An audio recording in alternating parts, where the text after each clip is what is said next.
I'm Richard Desmond. I chair the Friends Group for Victoria Park. Most big parks around the country have a Friends Group of one sort or another. We're there to support the park, to make the park a better place for our communities in as best we can.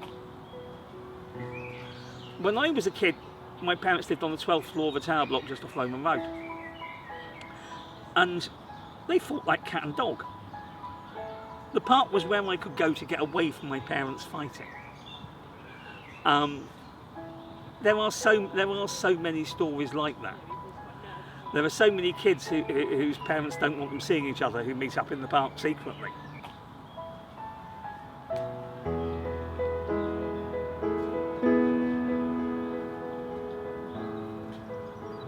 The park is universal in its appeal. Everybody is welcome. But everybody has a very specific experience to them, and has things that are important to them.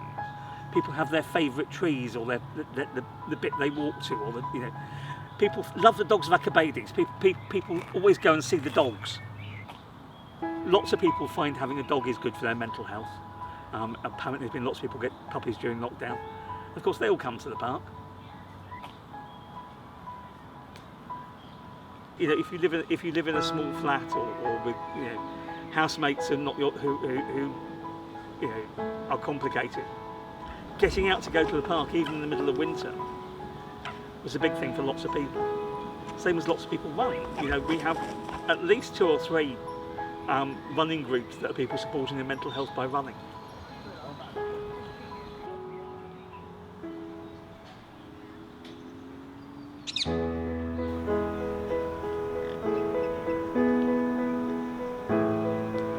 The first lockdown was very dramatic for the park because no one really knew what was happening.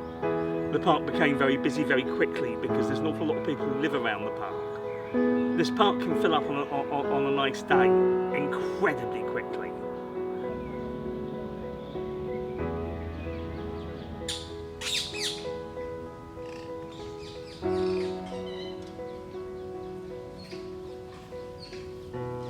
When the park was closed, we were in an incredible time.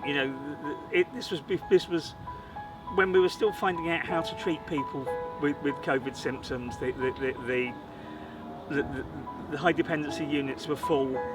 People were dying at a phenomenal rate. It was a phenomenally scary time.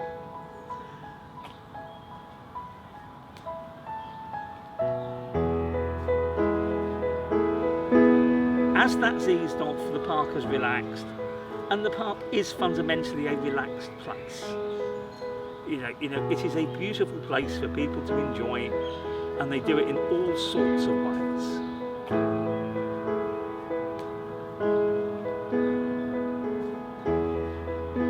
Because the park was so needed by people who were forced to stay at home, needed to go out and that little bit of a breather.